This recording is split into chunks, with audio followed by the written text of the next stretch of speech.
Salut à tous, de retour après le dernier match de l'équipe de France contre la Norvège et cette cruelle désillusion, cette défaite contre la Norvège qui prive l'ensemble de l'équipe et puis on va dire de l'environnement de l'équipe de France d'un dernier carré.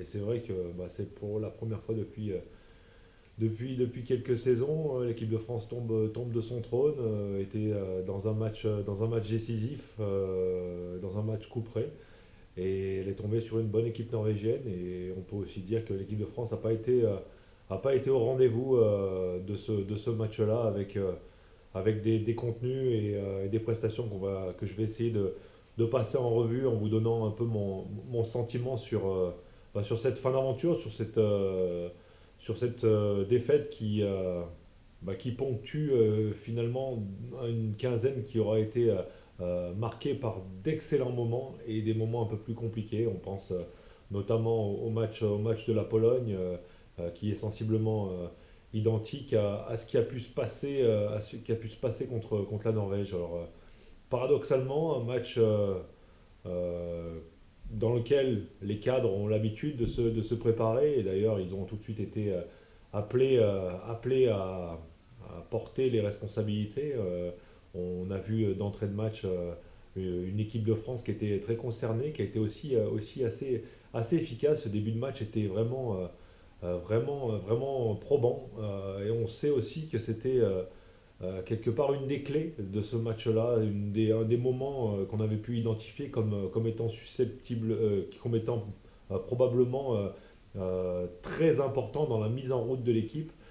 Et cette entame, elle a été bonne, avec le retour de Quentin Mahé, le fait de conserver cette défense 5-1, avec Mahé devant qui avait porté ses fruits et qui était le dispositif peut-être le plus performant depuis le début de la compétition, avec une attaque aussi sur les premières minutes du match qui d'entrée fait mouche. On pense à Daniel Narcisse qui, comme à son habitude dans ces matchs décisifs, a été excellent, a été percutant, a été tranchant et a vraiment oui, laissé un gros impact sur le jeu d'attaque des Bleus. Maintenant, ce début de match est aussi un peu troublant, c'est qu'à la fois on sent une équipe norvégienne en face qui a des difficultés, qui n'est pas complètement rentrée dans ce match, et surtout on a aussi un aspect qui fausse un peu le bilan et l'analyse, c'est la prestation de Thierry Omeyer qui d'entrée de jeu et sur tous les ballons touche un nombre de ballons incroyable, et ce qui permet aussi à la France de se détacher assez rapidement. Malheureusement, on se rend compte qu'à l'issue de cette période-là, on a aussi un peu plus de mal en attaque. On a fait face à une défense qui a été très regroupée autour du porteur de ballon, du porteur du ballon.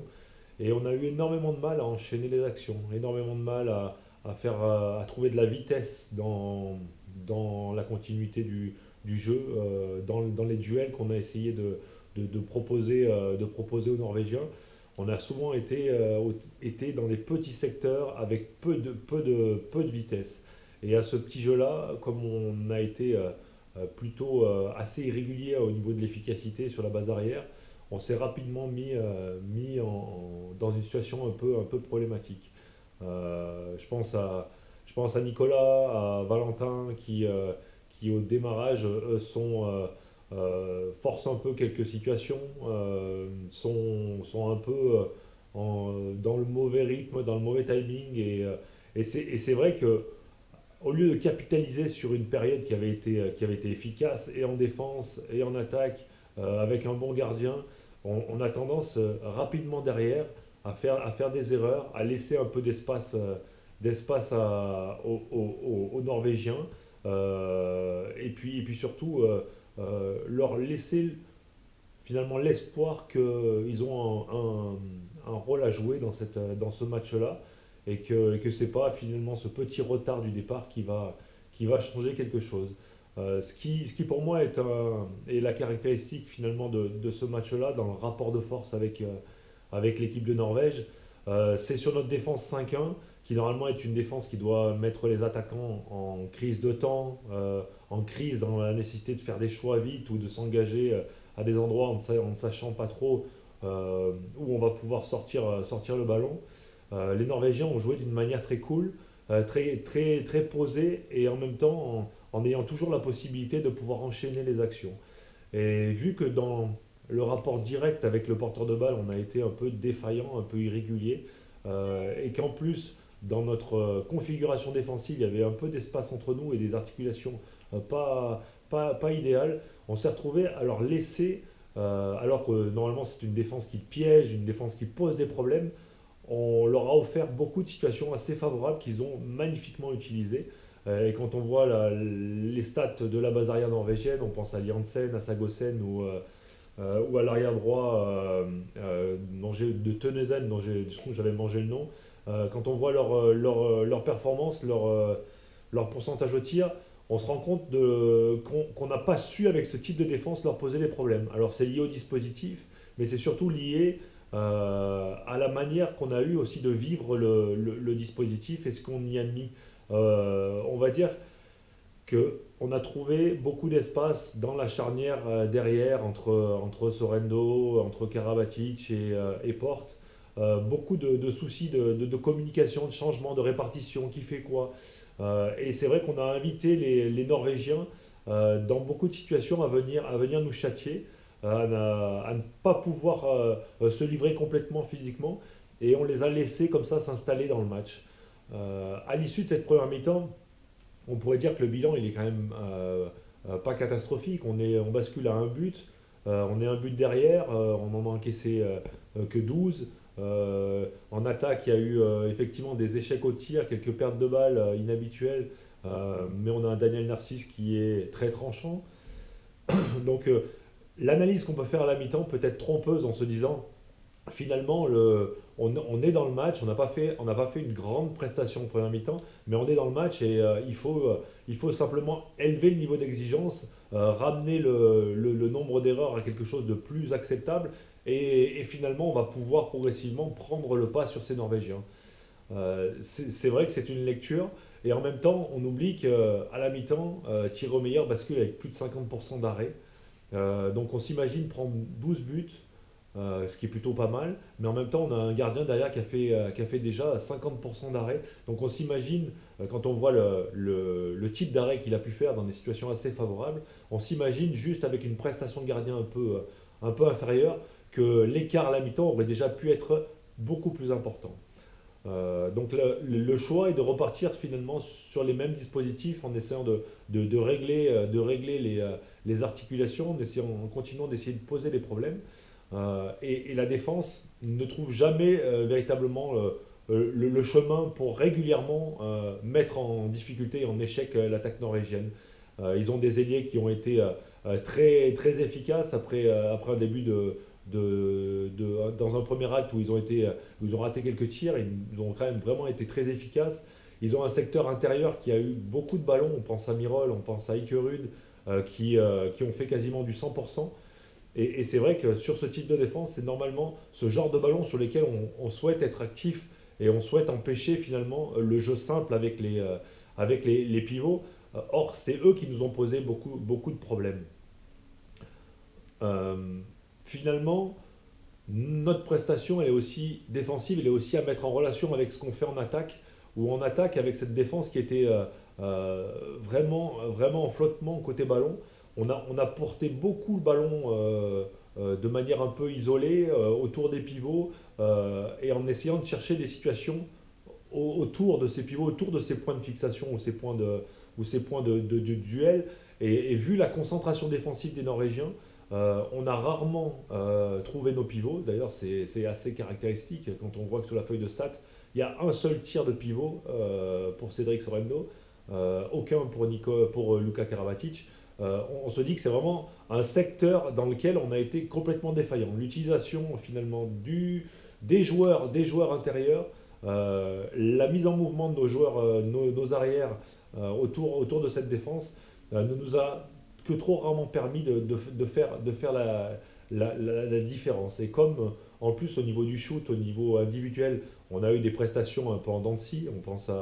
On pense au début de match de Nicolas qui a été moyen, à Valentin Porte aussi qui a eu des difficultés sur la première mi-temps. L'entrée de Nyocas en deuxième mi-temps pour essayer d'apporter de la fraîcheur et du dynamisme qui n'a pas été concluant. Donc c'est tout ça lié. Alors c'est vrai que pour revenir sur le cas de Nico, a priori je pense qu'il était quand même diminué physiquement. Son choc à la main, sa petite entorse du début d'Euro, je pense que c'est de la fatigue accumulée, des chocs accumulés qui font qu'il était aussi dans un jour un peu sans. Alors, ce qui est certain, c'est on n'a pas su trouver les bons dispositifs tactiques pour pouvoir essayer de changer la situation qu'on avait en face de nous. On s'est un peu entêté, on a continué à vouloir faire la différence en petit nombre sur des actions un peu fermées, où on a porté un peu trop le ballon dans des situations où il n'y avait pas beaucoup d'espace, au lieu de la faire bouger cette défense et de pouvoir avoir des situations plus claires dans lesquelles on pouvait vraiment être capable d'utiliser le potentiel physique et offensif de l'équipe. C'est vrai que la deuxième mi-temps, on sent jamais qu'on est en train de prendre le pas, de faire les deux, trois actions consécutives qui vont faire le clic et qui vont permettre de transformer le rapport de force. On a l'impression d'avoir cette équipe de Norvège euh, qui récite ce qu'elle avait mis en place et ce qu'elle avait préparé pour affronter la France et qui réussit de manière très régulière. Et c'est vrai que plus la deuxième mi-temps avance, et plus on se rend compte, plus les signes vont dans le sens d'une Norvège qui s'euphorise, qui réussit beaucoup de ce qu'elle entreprend, avec des récupérations, des tirs des ballons qui reviennent dans les mains, de ce genre de petits signes qui font dire que le match est en train d'échapper et de nous échapper. Alors c'est vrai qu'il y a eu aussi beaucoup d'interrogations sur le choix du dispositif défensif. C'est vrai que il aurait peut-être été préférable de revenir plus vite à quelque chose de plus compact où les joueurs français se retrouvent plus ensemble pour pouvoir remettre de l'agressivité et pouvoir ouvrir moins d'espace aux joueurs norvégiens. Mais c'était aussi peut-être le choix qu'avait fait le staff de rester sur ce dispositif 5-1 pour poser les problèmes et en sachant que c'était le dispositif qui avait le mieux fonctionné. On aurait pu imaginer soit rester sur un dispositif 6-0, soit mettre Maé sur Teneuzen, qui pour moi était le véritable maître à jouer de cette équipe en deuxième mi-temps, qui vraiment a fait énormément de bonnes actions, et pour lui individuellement au niveau du shoot, mais aussi dans la distribution du jeu, avec un Sagosen qui, malgré son jeune âge et malgré ses performances irrégulières, avait sorti aussi le match qu'il fallait pour faire du mal à la France.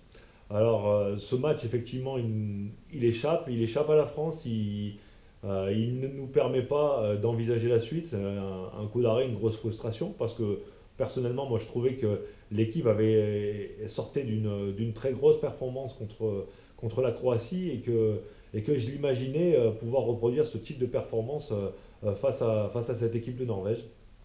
C'est pas le cas. C'est vrai que c'est une compétition qui n'avait pas finalement d'enjeu majeur pour la suite, en étant déjà qualifié pour les Jeux Olympiques, mais elle avait quand même valeur de test et d'évaluation par rapport au niveau actuel de ce groupe, dans son renouvellement, avec tous ces nouveaux jeunes joueurs qui sont venus compléter le groupe existant. Et on peut quand même faire le bilan qu'à l'issue de deux matchs de très haut niveau contre la Pologne et contre la Norvège, on s'est retrouvé par deux fois sans maîtrise, en étant vraiment dans des situations un peu compliquées d'un côté sur l'engagement. On a senti il manquait peut-être cette folie ou cette envie farouche de vouloir terrasser l'adversaire. notamment contre la Pologne. Et peut-être que sur le match de la Norvège, euh, peut-être que tactiquement, on était peut-être pas, on n'avait pas pris les bonnes options, ou alors on a pris des options sur lesquelles on s'est peut-être attardé trop longtemps. C'est peut-être les réflexions et les analyses qu'il faudra mener en interne pour capitaliser et apprendre. Encore une fois, perdre n'est pas infamant. Au contraire, on a tendance à tellement banaliser les performances de l'équipe de France que de l'avoir perdre, finalement, c'est presque bon signe. Et moi, ça me rassure ça devrait rassurer en tout cas les observateurs, et faire prendre conscience à beaucoup des gens qui regardent le phénomène équipe de France de handball depuis des années, la difficulté que c'est de rester au plus haut niveau, la difficulté la fragilité de la performance collective. Et quand on se retrouve à pas maîtriser quelques paramètres essentiels au niveau de l'engagement, ou au niveau simplement de la réussite individuelle, on se rend compte aujourd'hui que la densité du niveau international fait que sur ce type de match, avec autant de secteurs en défaillance, eh ben effectivement, on est obligé de rendre les armes et de s'avouer vaincu, parce que la Norvège mérite sa qualification sans aucun problème. Elle a fait un magnifique tournoi et c'est historique pour le handball norvégien masculin. Et voilà, il n'y a qu'à les féliciter. Donc tout ça me fait aussi mettre en perspective tout ce qui attend l'équipe de France. C'est vrai qu'il y a un dernier match à jouer contre le Danemark cet après-midi, qui va pas être simple. C'est difficile après de digérer une désillusion comme celle-ci, alors que je pense que vraiment l'équipe de France, au fur et à mesure de la compétition, avait compris qu'elle pouvait jouer un vrai rôle dans cet euro. Et c'est vrai que de devoir jouer la 5-6, qui est dans un match de prestige, hein, rejouer le Danemark, c'est pas neutre, mais sans la saveur d'une bataille pour une place sur le podium, ou pour un titre, je pense que ça sera difficile. Ça sera en tout cas un vrai match cette fois-ci, d'expérimentation, d'apprentissage pour beaucoup de jeunes, et en même temps pour essayer aussi de finir cet euro sur une bonne note, parce que des bonnes